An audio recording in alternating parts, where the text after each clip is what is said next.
Charles Schulz, the artist and creator of Peanuts, was born and raised in the Twin Cities. Near the end of 1999, the city of St. Paul was in the early stages of planning a tribute for his eventual retirement. However, after his cancer diagnosis and death in early 2000, the celebration became much bigger. Peanuts on Parade consisted of 101 5-foot-tall fiberglass statues of Snoopy displayed all over the city, and this was just the beginning of one of the biggest and longest public art projects ever. The St. Paul Convention and Visitors Bureau estimated that these statues brought between $20 and $25 million to the economy from more than 450,000 visitors. Because these statues were very popular, and auctioning them off raised a lot of money for some very important causes, this art project would become a yearly tradition, with a different character taking the spotlight every year. Charlie Brown, Lucy Van Pelt, her brother Linus, and Woodstock each got about 100 statues in their respective years, and these statues are now dispersed across the state of Minnesota as well as the country. For a while now, various sources have said that about 20% of the statues are still on public display. I want to know if that's still true, and I'm going to track down as many statues as I can find. On April 28, 2000, the St. Paul Pioneer Press announced the beginning of the Peanuts on Parade tribute. The mayor of St. Paul at the time, Norm Coleman, said, "We knew Charles Schulz was ill and going to retire and needed a way to honor him." During a brainstorming session, the idea of copying Chicago's successful Cows on Parade from the year before was suggested. The Cows happened in Chicago in 1999 in an art installation that featured over 300 life-size fiberglass cows. These cows brought 2 million visitors to the city with $200 million in economic impact, and selling most of the more popular cows in an auction helped the project raise $3.5 million for charity. Holy cow, am I right? And if you're asking why put a bunch of cows in Chicago, like I did, you should know that the cows happened because Peter Hainig, a Chicago businessman, was inspired by a similar cow parade in Zurich, Switzerland in 1998. You might also be asking, these look like bulls? Which, that's more of a statement, but no. These cows have horns because they were made by the same Swiss manufacturer, and the Swiss cows have horns because they don't remove the horns on their cows. And apparently cows naturally have horns. So really, there are no truly original ideas in the art world, but we already knew that. And then this pattern continued with St. Paul, who grabbed the concept and brought it back to our city. But I think our parade was way better than the cows in Chicago. City Council President Dan Bostrom said, "You see a cow in Chicago and you say, so what? You see one of these characters and you start to smile and you say to yourself, this is about the cutest little thing I've ever seen." And he was right. So the initial plan was to display 50 life-size statues of Snoopy all over the city of St. Paul. Artists submitted about 300 designs in total. Each Snoopy design had to be approved by both Charles M. Schulz Creative Associates, the portion of his estate that helps manage the licensing, and United Media, the newspaper syndication company that owned the comic strip, just like how the plan to create this tribute was approved in the first place. Political, religious, and commercial content was prohibited in the designs, meaning that the statues would be able to appeal to everyone, just like the comics. Given that the statues would be sponsored by local businesses, the ban on commercial content meant that the statues couldn't have direct advertising. Logos weren't allowed in the designs. A lot of the designs are completely unrelated to the individuals or companies that sponsored them, as the open call for sponsors came after artists submitted their designs. Sponsors could come up with their designs or pay an extra grand to hire one of the artists who submitted a design. At the beginning of May, there was an artist workshop at Tivoli 2, the local company responsible for producing the statues. They also sponsored and decorated a few statues as well. They've worked on projects both in Minnesota and all over the country. Some of their most recognizable work that you might recognize would be the 50-plus Rainforest Cafe signs that are at each of the locations. as well as the 30-foot tall Cha-Cha Tree Frog at the Rainforest Cafe in Chicago. They've also made a lot of the entrances to the rides at Nickelodeon Universe, the amusement park at the Mall of America. At the workshop, Tivoli 2 had a blank statue available so that artists could see the template that they would be working with. Statues would be 5 feet tall, 3.5 feet wide, and between 225 and 250 pounds. They had a half-inch thick polyurethane fiberglass shell with a hardened, expandable foam filling. This is what the statues looked like as they were coming out of their mold. This was the first statue that went through that process, and it was left in the mold as part of its final design. Beginning June 8th, artists painted their Snoopies in a large paint-off in an exhibit hall at Touchstone Energy Place at River Center. As artists finished their work, visitors were allowed in to watch, and it was estimated that about 1,000 people came in to see the paint-off. The artist who designed Love Snoopy, Amy Lindgren, said, "When I learned that the public would be allowed into the auditorium during the paint-off, I decided to set up tables for the kids coming through to cut out adhesive hearts and paste them on the pre-painted statue." Rurik, the artist who worked on Gumball Snoopy, also talked about the experience of joining the paint-off. He said, "This project was an immense joy for me. During the 3-day paint-off, I got to hang out with my fellow artists, drink gallons of coffee, exist on a total of 8 hours of sleep, and work at a pace I'd never done before." Originally, the sponsor deadline was in early June, and that's when artists would be able to paint the statues and participate in the 2-day public paint-off. But in July, Nick Mancini started pestering city officials for a statue to put in front of his restaurant. He was told by the city's director of marketing that there wouldn't be any more, but he didn't like that answer, so he went directly to Mayor Norm Coleman. The mayor couldn't say no to him because Nick Mancini is a very important St. Paul restaurateur, and his char house has been a very significant part of St. Paul for almost 60 years, so the city reopened the sponsorship period for him. So 26 more Snoopies get made, bringing the total to 101 Dalmatians. I mean Snoopies. This second batch would be on city streets by the middle of August. And how are people supposed to find all of these statues? Snoopy's Doghouse, a red, 12-foot high structure, was built outside the Science Museum to act as an information center. It was staffed by volunteers who were able to help guide visitors as they tried to find and visit Snoopy's. There were maps placed in front of the doghouse so that visitors could place pins in them, marking where they had traveled from. The city planned to print 250,000 copies of a promotional brochure/map to distribute at the Doghouse. Here's what the digital version of that map looked like. There is a larger map of the city, as well as a close-up view of the downtown area where a lot of the statues are concentrated. You can click on these points to learn more about the statues, including their names and the artist and sponsor information. In addition to being a visitor center, the Doghouse was also a gift shop. They sold posters, postcards, and t-shirts.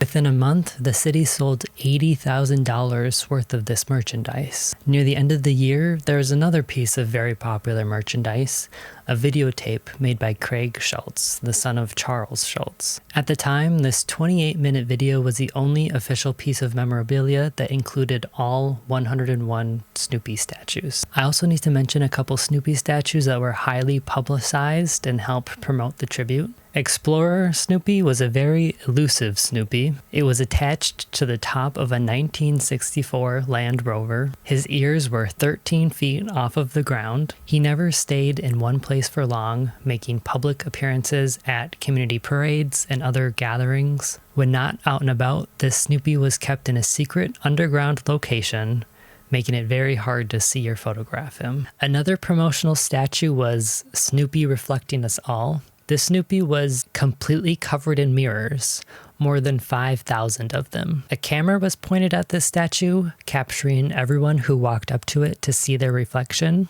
The Snoopy could be seen on the sponsor's website with an image that updated every 5 seconds. In the first 11 days of this interactive statue being on display, the website had 70,000 visits. Despite how much promotion there was for Peanuts on parade, the city was not prepared for all of the ways that people might treat these Snoopies and how much damage there would be, either intentionally or unintentionally. The statues were supposedly protected against vandalism with safety precautions built into the design. According to the St. Paul Pioneer Press, they met industry fire safety standards, which I'm not exactly sure what that means, but it seems like they were fireproof. The statues were also attached to concrete bases that weighed 300 pounds, so the statues ended up weighing between 500 and 600 pounds total. But the city mayor was bold enough to say that there would not be any vandalism attempts, saying, "You're not going to grab one and throw it in the back of a pickup truck." Even though the city didn't expect any vandalism attempts, the statues were checked 3 times a week, but this was mostly to see how they were handling the weather. A lot of people and children climbed on or handled the statues. As of June 30th, at least 3 of the Snoopies needed to be repaired after developing cracks from being climbed on. And then by the beginning of August, 1/3 of the original 75 statues had been damaged, either due to wear and tear or through deliberate defacing or destruction. 17 of them were repaired in the field, and 10 of them needed in-house treatment. 2 teenage girls were in trouble and got arrested for defacing statues. Stargazing Snoopy was decapitated in late August. His head was taken and kept hidden until the middle of October, when it was found in the yard of an apartment building. The Snoopies had an unexpectedly tough summer, but near the end, about 75 of them were lined up along Wabasha Street in downtown St. Paul to make it easier for people to see and photograph them all. Near the end of September, the statues were moved to the Mall of America as part of the celebration for the 50th anniversary of the Peanuts comic strip, which was first published on October 2nd, 1950. It took more than 2 months of negotiating, but city officials and United Media were able to have Sotheby's auction house come and recreate their success in auctioning off the Cows on Parade collection from the previous year. Sponsors were encouraged, but not required, to donate their statues to the auction. So many sponsors wanted to keep their statues instead of auctioning them, not surprising. So Tivoli 2 rushed to make 15 more, specifically for the auction. Some of these statues were only on public display for about a week before the auction, and some of these statues were never on public display at all. Clowning Around was made and then shipped directly to the winning bidder's home. Snoopy of Your Dreams was a blank statue to be designed by the winning bidder, and then it became Motocross Snoopy. Tennis Anyone never made it to the mall as it was saved for the online auction. The auction raised a total of $1.2 million from the sale of 61 Snoopy statues. The initial auction at the Mall of America raised $823,000, and the following internet auction raised $218,000. The average price of a statue was $20,500, and the most expensive statue sold was Jolly Golfer, which sold for $35,000. This statue was highly sought after because of how detailed and intricate the design is, as well as the fact that golfing was so important to Schultz's life. The $1.2 million in proceeds from the auctions, which would be worth about $2.1 million today, was designated for 3 purposes by the Schultz family. After $320,000 in expenses, $40,000 went to an endowed chair of illustration at the College of Visual Arts in St. Paul. $40,000 was kept for scholarships to the art instruction school where Schultz attended and taught. The rest of the money, more than $800,000 went to a fund to finance a permanent bronze sculpture collection in St. Paul. So this auction was supposed to be the end of Peanuts on Parade. There weren't even supposed to be this many Snoopy statues. This tribute was intended to be 75 Snoopies. Though if you're curious about how many there actually are, I think that number is 119. Mr. Mancini's FOMO caused the second litter with 26 more Snoopies. 17 were made specifically for the auctions. AT&T wanted their own for their display, so they duplicated the statue they sponsored. There's one private Snoopy at the home of a friend of the owner of Tivoli 2. And then one final Snoopy was made in 2003 to be sent to Mexico, which I will talk about later. But regardless of how many Snoopies snuck into the tribute, there would be even more Peanuts statues the next summer. 2001 was the summer of Charlie Brown around town. Even though organizers of Peanuts on Parade were worried that the tribute was so successful, it would be hard to follow up without looking like a failure, more people thought that the tribute was so successful that it needed a sequel. St. Paul Mayor Norm Coleman, in his Charlie Brown cosplay, as well as some other city officials, announced that this tribute would return for another year. The tribute would follow a similar timeline this year, with the sponsoring process happening at the beginning of May and the paint-off near the end of the month. This year, it's Charlie Brown around town, and sponsors are combing through hundreds of designs submitted by local artists, choosing Charlie's adornments for this summer. Organizers plan to limit the number of Charlies to about 100 and say they already have nearly that many sponsors.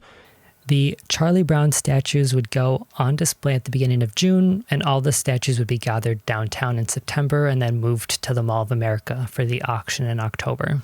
Just like the year before, there was a website with information about the statues and an interactive map that would guide visitors. This year, the Charlie map had drawings of each of the statues instead of pictures. And just like the Snoopy Cam of the year before, this year's parade introduced another camera-based statue that would help promote the tribute. Photog Charlie, which was sponsored by TPT Twin Cities Public Television, had a camera that took images and displayed them on a nearby monitor as well as on a website. Images were updated every 30 seconds.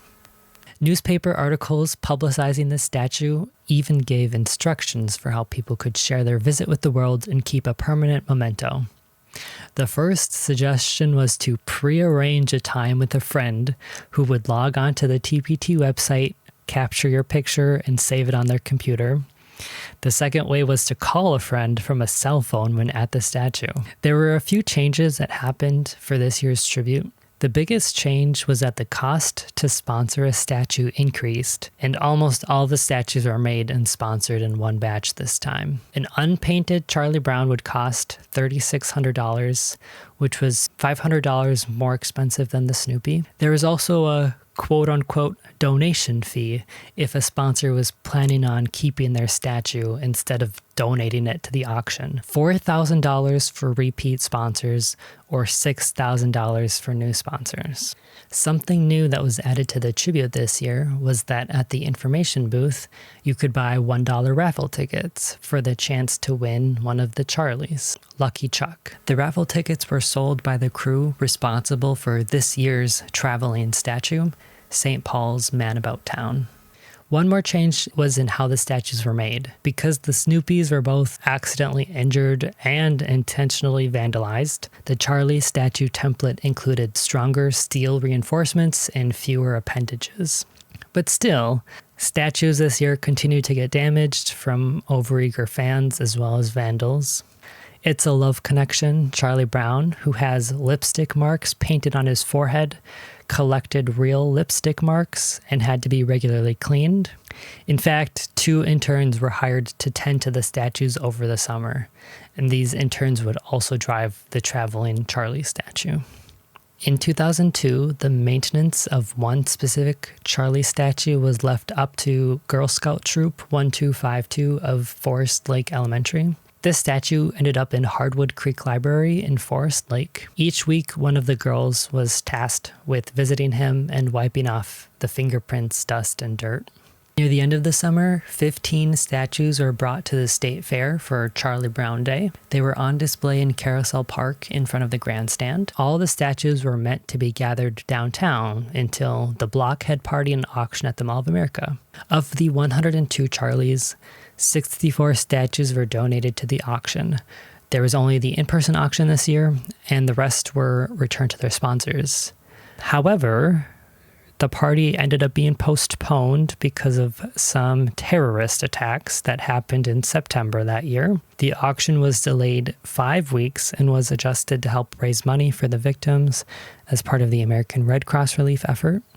Additionally, all of the money from the sale of 2 special statues was donated to the relief efforts, with one of those statues designed specifically for the auction. That statue was patriotic Charlie Brown, who was dressed in red, white, and blue. As the auction started, the first Charlie Brown sold for $15,000, and the average price was $7,300, which was less than half of the Snoopy average the year before. There was some concern that the auction wouldn't be as successful because of the economy, the terrorist attacks, and because of anthrax, but the auction was able to raise $459,000.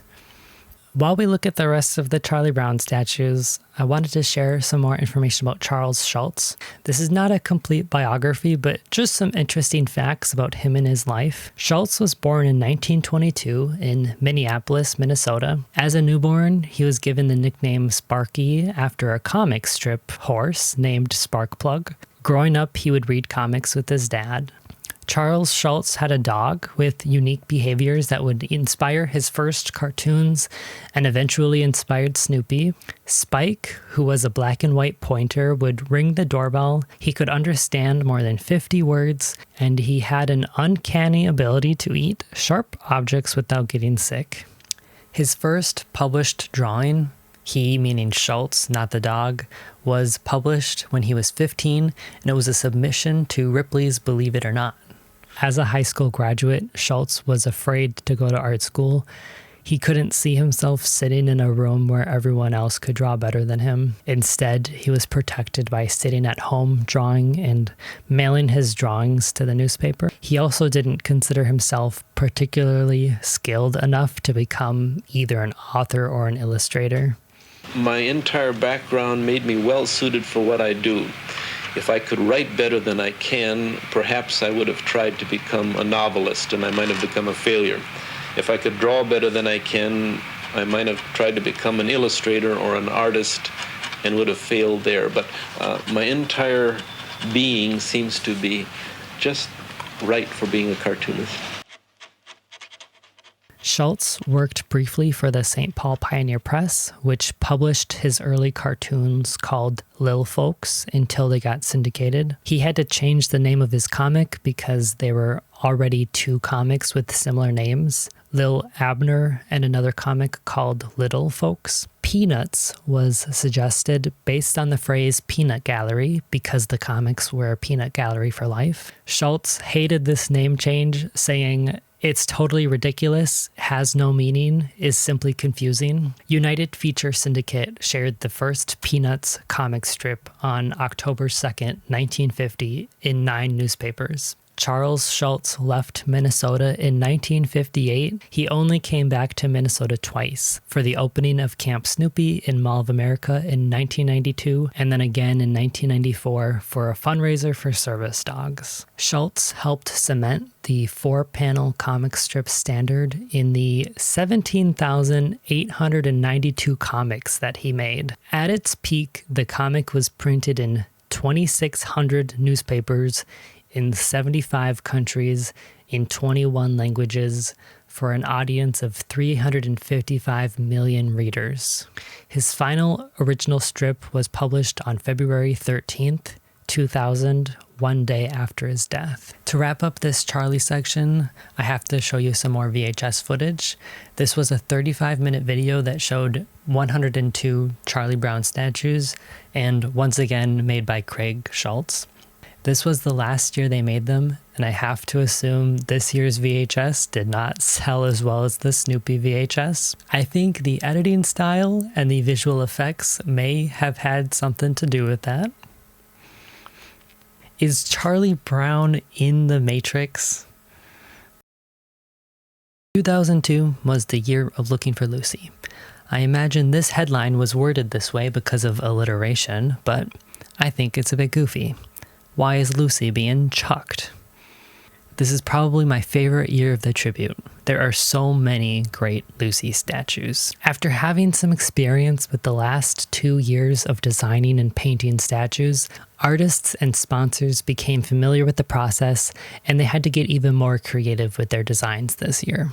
Also, having a girl character be the subject this year allowed for so many new design concepts. There are so many Lucys with artwork related to different significant women and female figures throughout history. These women include Clara Barton, a teacher and nurse who assisted soldiers during the Civil War and founded the American Red Cross, as well as Lady Justice, Lady Liberty, Betsy Ross, and Lucy from I Love Lucy. I also want to talk about the Celebrity Lucy series that happened this year. 4 statues were inspired or designed by celebrities, 3 of them being women. Each statue had a special unveiling ceremony sometime throughout the summer with appearances from their respective celebrities. Follow Your Dreams was inspired by Anne Bancroft, who is a Minnesotan polar explorer and the first woman to finish expeditions to the Arctic and Antarctic. Sea Loves Tori is dedicated to Minnesota Twins baseball player Tori Hunter.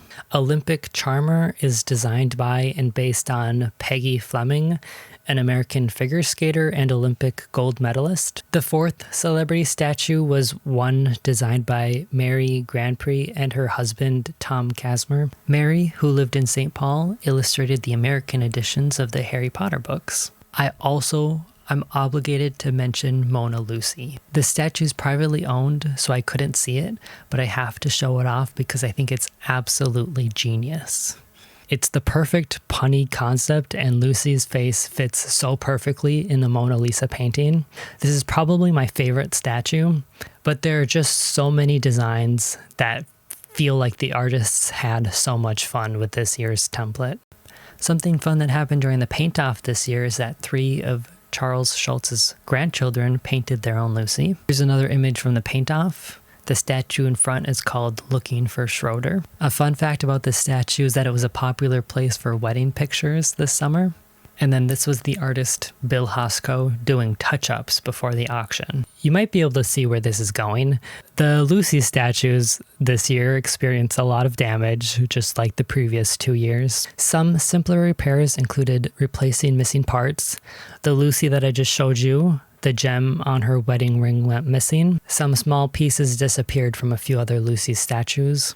One more complicated repair was needed for Gutsy Lucy, which had a plastic window showing her internal organs. Because of the plastic window, the organs melted and had to be replaced. The statue was turned to avoid having that direct sunlight on her stomach. And at some point, they must have done a more dramatic redesign because the statue looks quite different now. And then there were more severe acts of vandalism.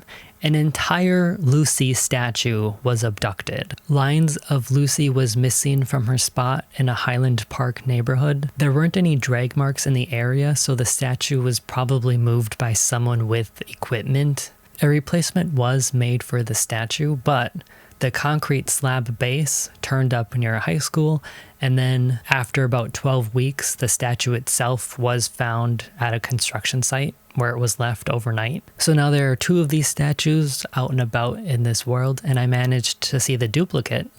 As the summer progressed, there's an increasing debate about the future of this now yearly tribute. 2/3 of people asked about the Peanuts statues were in favor of the event happening again, but the rest said that they had had enough. Mayor Randy Kelly offered his support, saying, "It's hard to argue with success." He also said that the yearly tribute has reinforced that St. Paul is a safe, family-oriented place to come and have clean, free fun. It has given us national and international exposure, and besides, it pays for itself. The Looking for Lucy hotline invited the opinions of the public. Here are some comments in favor of continuing the tribute for another year. One person said, "What would I do with my out-of-town grandchildren if this were to end? Other comments included, "There's nothing more exciting than watching children getting their photos taken with the statues," and "In our crazy world, who wouldn't want to see the happiness this brings families?" The comments opposing more statues complained that St. Paul is becoming like Disney World. This is a pathetic joke. Another person said, "It was fun the first year, fair the second, but this third year was way too much. Try something new, please."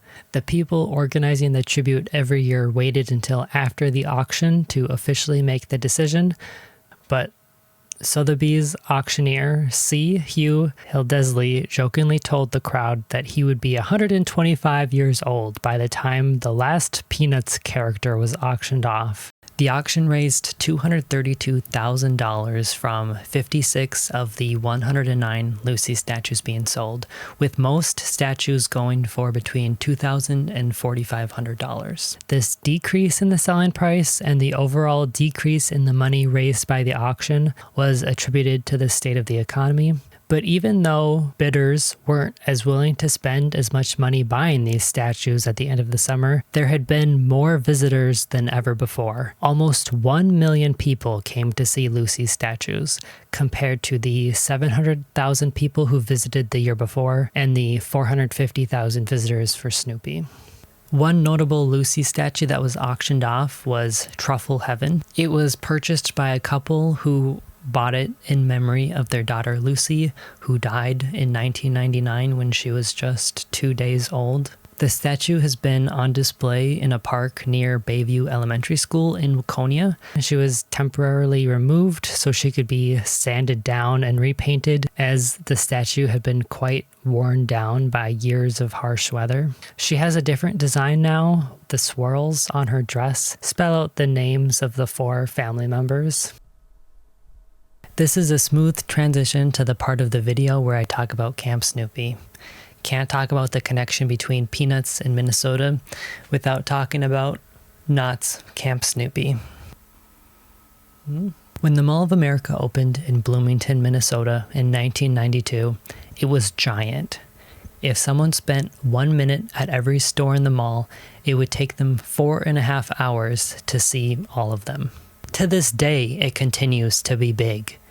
It's the biggest mall in the country, and it's almost twice the size of the second biggest. And right in the middle of the mall, there was an indoor amusement park called Knott's Camp Snoopy. While some parts of the park were pretty obviously Peanuts inspired, like the giant Snoopy bounce house or the giant Snoopy dog bowl at the entrance, the overall branding of the park was pretty subtle. You can see on this map, rides like Balloon Race, Bumpers, and Mystery Mine Ride were just random rides. Paul Bunyan's Log Chute is still in the park, despite all of the changes that have happened over the years. Camp Snoopy pretty obviously leaned into the camp aspect of its name, with its outdoorsy vibe. During its opening months, Camp Snoopy didn't have any overhead lighting. Skylight windows would let in light during the day, and then the park would be dark at night. Cricket sound effects came from the speakers, and all this together would make the park feel very special and magical. Camp Snoopy sponsored a few statues, and these were the only statues not on display in St. Paul because the mall is in Bloomington. They sponsored a Snoopy statue. The Woodstock balloon that this Snoopy is holding was sold in Camp Snoopy. This would have been at Joe Cool's Hot Shop, which is also where they sold the VHS tapes that I mentioned earlier. And then on October 2nd, around the time of the 50th anniversary celebration and the first auction of Snoopy statues, this bench with Snoopy and Woodstock was unveiled. The Charlie statue that they sponsored is holding a flag with their logo. Their Lucy and Doghouse statues are covered with images from all over the park, including rides and the gift shop. Lucy's wearing her annual ride pass. The different levels of ride passes were represented by the different Peanuts characters. My connection to Camp Snoopy is that my mom worked there when it first opened. She was there on opening night, which is why she has this pin.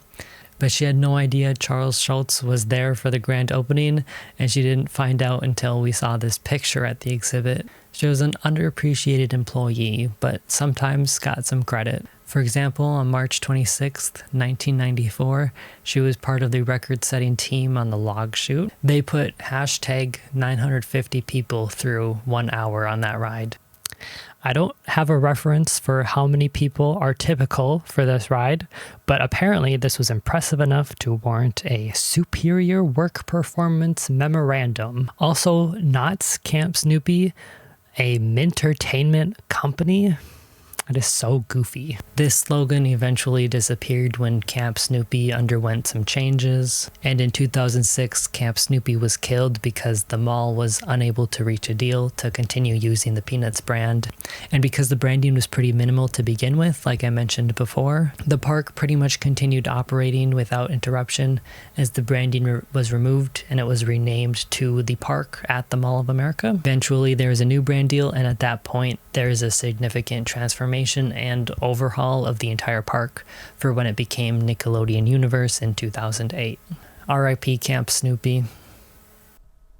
In 2003, the yearly Peanuts tribute became Linus Blankett's St. Paul. By this fourth year of statues, the tribute continued to follow the pattern established by previous years. I don't need to keep talking about artists submitting designs and the paint off and the public display over the summer, so on.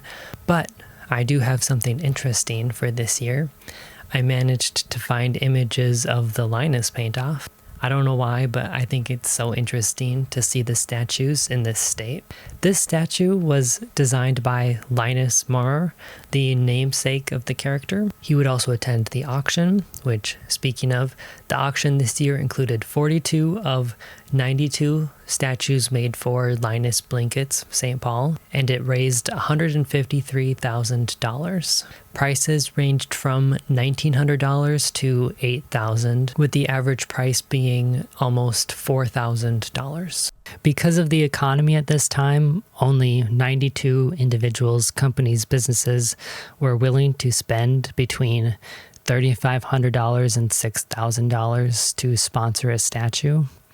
Compared to the auctions of the previous years, the Linus statues continued this downward trend of selling for even less than the statues of the previous year. However, the average selling price did exceed the auction organizers' expectation. While we look at all the Linus statues I visited, I want to talk about the process of this project and what was involved in trying to track down as many statues as possible. I'm not the first person to try to photograph every statue. Whether it's on old websites, Flickr albums, Tumblr blogs, it's easy to find other people's attempts at statue hunting. I want to specifically mention a few people whom I referenced a lot: Dave Erickson, John A. Weeks III, DonnaChristo.com, and Polly on Instagram with the hashtag MNSnoopy. I also need to shout out the Quirky Minnesota Places Facebook group. I made a post about this project and I got hundreds of comments from people who wanted to help me, and I'm super grateful. I should also mention this book, The Complete History of Peanuts on Parade. It's a pretty good resource for information of the statues, and it has pictures of almost all of them. So it was helpful to have this book as a reference when I was trying to identify statues, especially the ones that are missing their labels or were repainted at some point. But compared to all these sources, what I wanted to do with this project was a little different. In working on this, the goal was to have recent documentation of all the statues that are still on public display, what they look like now, and where they can be found. One thing that I wanted to focus on with my pictures is that I didn't want to just document the statue itself. There are already so many people who've taken pictures of just the statues themselves. So in addition to having like the written address of where a statue is now, I wanted to also document and show their surrounding area. Knowing that I was working on this project that might become a source of information for others, I knew that people would want to actually see everywhere where these statues are. Like, okay, I was able to find some outdated maps that would say a statue is at this address, but what does that mean? Is it inside or outside? Is the statue in front of the building or behind? Or maybe it's down the street from where it was a couple of years ago. I'd imagine that other people feel the same way and also want to see pictures and see all of this different information. Of course, I didn't find every statue, and I documented a few that were technically not on display for the public, but this was the goal.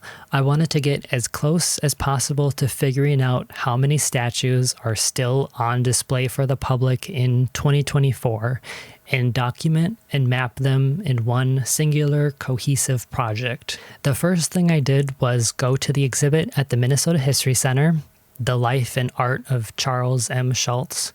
It opened last year on July 22nd, and it will stay open until June 9th this year. This was a pretty cool exhibit, and it was especially cool to see stuff like how the Peanuts style evolved. Unfortunately, there wasn't much information about the Peanuts on Parade tribute. Like, they had a bunch of materials from Camp Snoopy, which was cool, but if you read the description, it says that, for example, the paper items were reproduced for the exhibit. So their items are copies, and they didn't even have the most interesting stuff. Where are their internal newsletters where they shared important information like Camp Snoopy's monthly safety slogan? Congratulations to Deb, who got a free t-shirt and 25 entire dollars, or their patronizing job performance evaluations, where they chastised their employees for having the audacity to get themselves injured while working.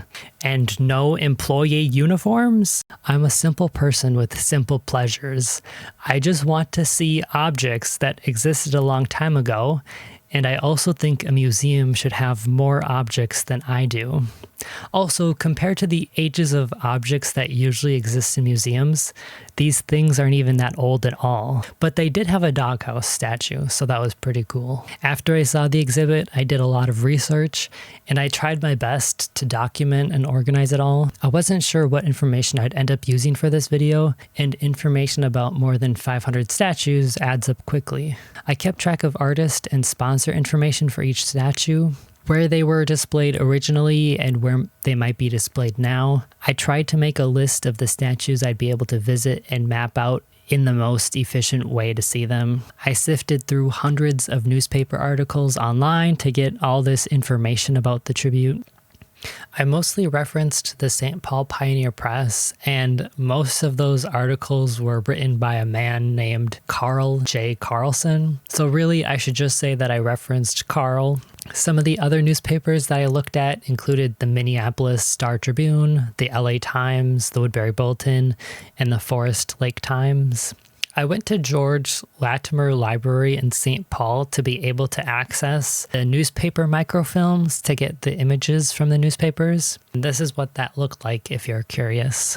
Again, I just started hoarding all of the interesting information that I found because I wasn't sure what I'd end up needing for this project. There was a lot of stuff I thought I might be able to do with this information, but I also knew that there'd be limitations to this project. You can't even imagine how many interesting tidbits I've got just hidden away in previous drafts and other documents. Here's an interesting fact I couldn't fit anywhere else in the video, but I couldn't bear getting rid of it. Kraus Anderson Construction Company was responsible for transporting the statues, and they sponsored a statue every year. A man named Roger Borchardt was the Snoopy delivery man. He drove a Kraus Anderson Construction Company dump truck pulling a flatbed trailer that carried a chained skid loader and between 6 and 12 Snoopies at a time. They moved statues to and from all the paint-offs, the parties downtown, the state fair, and then to the auctions at the mall. This amounted to approximately 6,000 trips altogether. Apart from the research, visiting these statues was the most time-consuming part of this project. I think I ended up doing 21 separate days of traveling and more than 1,600 miles of driving. The biggest challenge of this project was finding reliable information about statue locations. There were some places I was able to call ahead or ask someone who worked there, but sometimes I couldn't find a person with an answer. And this research could not replace physically checking locations with my own eyeballs. I visited a lot of places where statues had disappeared, and this was disappointing but not surprising. It's been more than 20 years since these statues were put in these places, and it'd be unrealistic to expect that none of them had been sold, removed, or changed in any way. I made a few lists of these statues. This first list includes statues that have moved, but I was still able to find them on display somewhere else. The statues in the second list are ones that have disappeared, and these are either in storage or are now owned by someone else. And this is not a complete list, but all these places I either called or I visited, or I was able to find the statues on an old date of Google Maps and not the most recent Google Maps image of the site, so I know it's not there anymore. Here is a third list.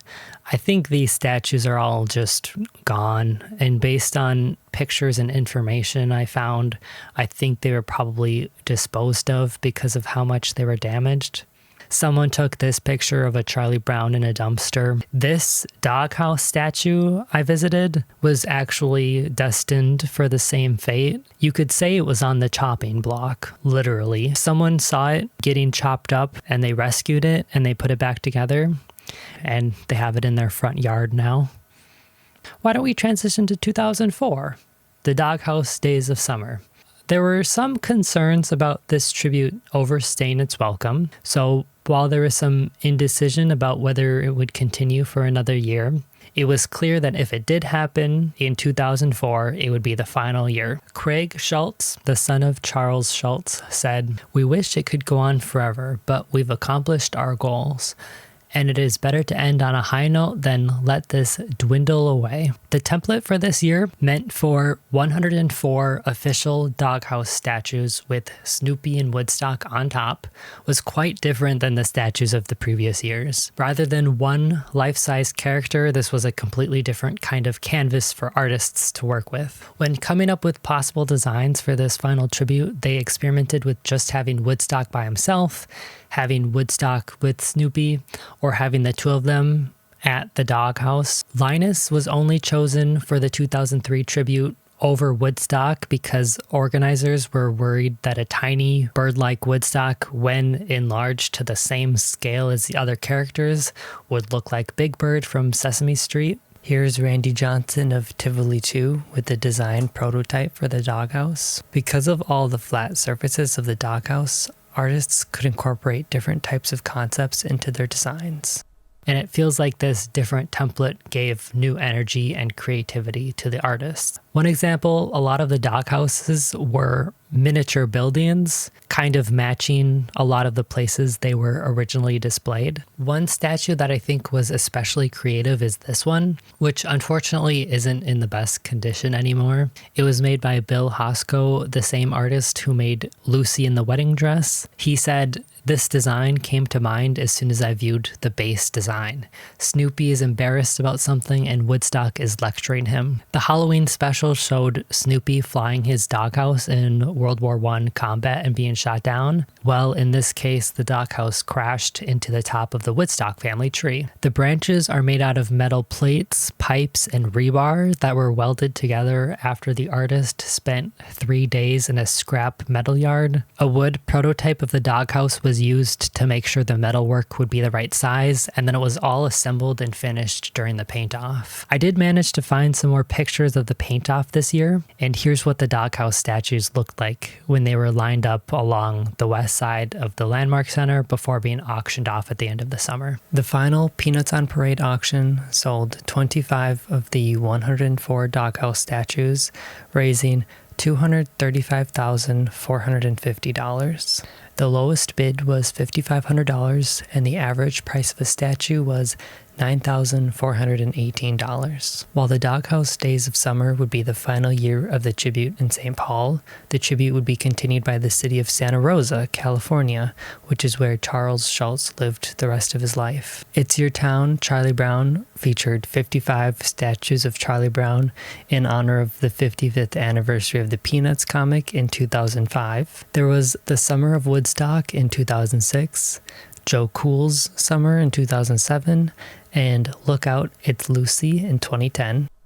Outside of the statues made for the Peanuts on Parade tribute and all of these sequels and spin-offs, there are A few other Peanuts-related statues in Minnesota. There's a permanent display of bronze statues at Landmark Plaza and Rice Park in downtown St. Paul. These sculptures were designed to be especially child-safe. Not too tall, no sharp edges, no small nooks where tiny hands or feet could get caught, and with a special coating to prevent them from getting too hot in the sunny summer. These statues were made locally. The most surprising part of how these statues are made is that the casting is done in 10 to 12 pieces and then they're welded together. This process can take up to 10 months, which explains why these statues were so expensive to produce. By the end of 2002, $960,000 of the money raised at the auctions was earmarked for the design, building, and installation of these bronze statues.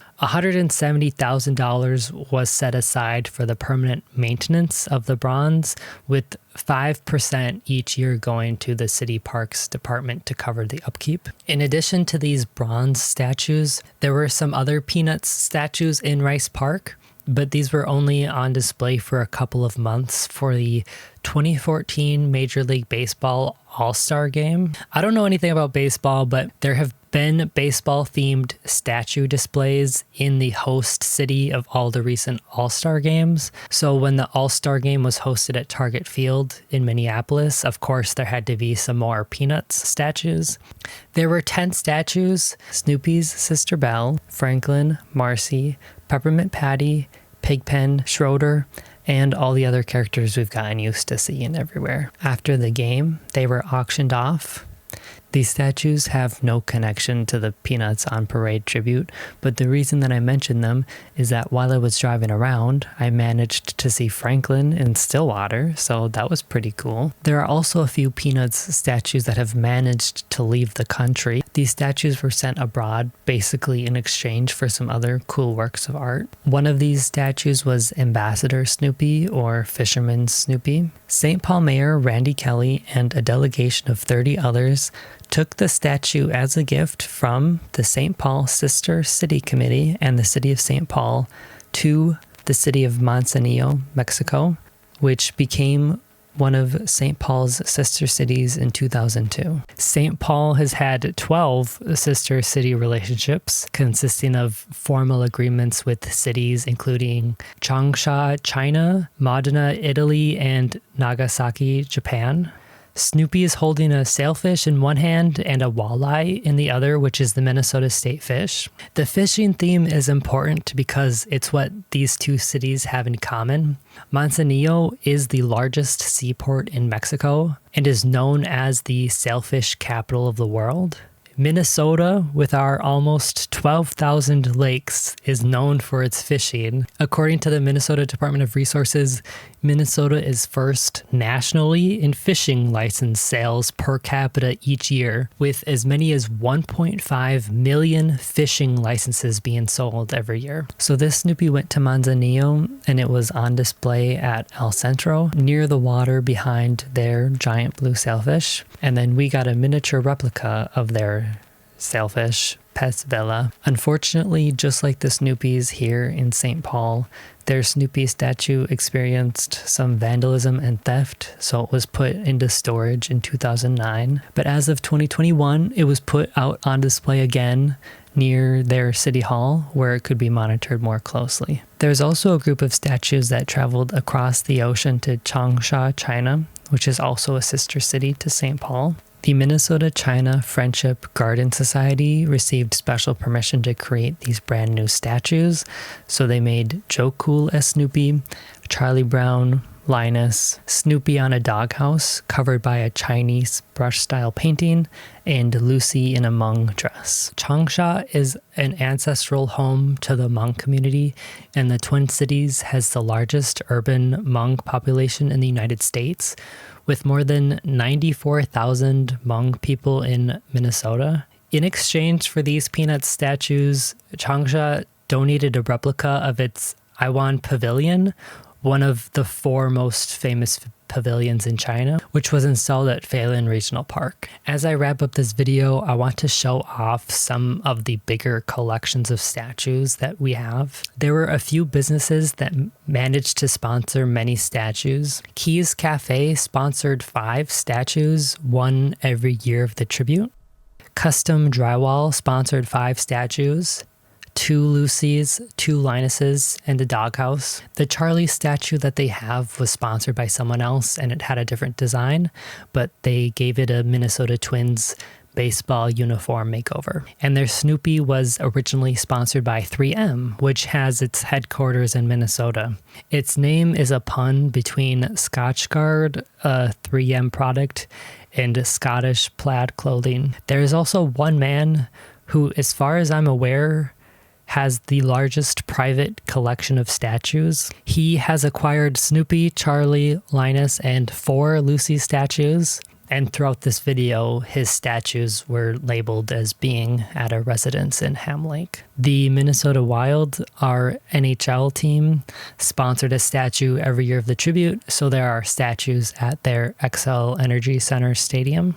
There used to be a Charlie at the stadium, but I'm not sure what happened to him. So now we're at the part of the video where I give you my concluding thoughts and I reflect on this attempt to track down as many Peanuts statues as possible. While I do that, I need to show you all the selfies that I took as proof that it was me who did all this work. As I look at these, it occurs to me that it might seem like I am a huge fan of Snoopy, and I am a fan. But I don't know, I wouldn't consider myself a bigger fan than anyone else. Like everyone likes Snoopy. So I went to the state fair every year growing up. So I would see the statues on the fairgrounds every year. I regularly go to the Valley Creek Mall. So I see the ones at Keys Cafe a lot. I went to school at the University of Minnesota. So I saw the Snoopy in the St. Paul Student Center every time I went into that building. Even though it feels like I grew up seeing these statues, I just see the same ones over and over again. As I started doing research for this project, I started to realize just how many statues are spread all over the Twin Cities area and the rest of Minnesota. Most of these statues I saw are on display in areas I would never accidentally see. Around this time, I had a doctor's appointment, and I was so surprised to see a Lucy statue when I went. It felt like fate and that I had to commit to seeing as many as I could. I felt like I did so much exploring for this project. I saw so many cool places and I talked to so many cool people. I was so nervous to talk to people and I was so worried I would be in imposition. Wanting to take some pictures might not seem like a big ask, but I just kept imagining that people would say no and they'd think that this project is silly. I mean, this project is silly, but only I'm allowed to think that. And of course, some people had to tell me no, that they didn't have a statue anymore. But other than that, only one person told me no. Doing this entire project, only one school told me that they still had a statue, but that I was not allowed into the school to photograph it. I cannot believe how many different places I visited. I put all of these statues on a map, which I will share in the description of this video. There are about 30 more statues that I wasn't able to see for this project, but I'm planning on seeing them eventually. But out of all of the statues made for the St. Paul Peanuts on Parade tribute between 2000 and 2004, plus a few of the extra miscellaneous statues, of which there were more than 500 statues total, I was able to find and visit 169 statues. I found 34 Snoopies, 24 Charlie Browns, 32 Lucys, 36 Linuses, 37 Doghouses with Snoopy and Woodstock, 5 bronze statues, and 1 Franklin. 169 out of about 500 statues is just over 30%. So yes, it's true that there are more than 20% of the statues still out and about.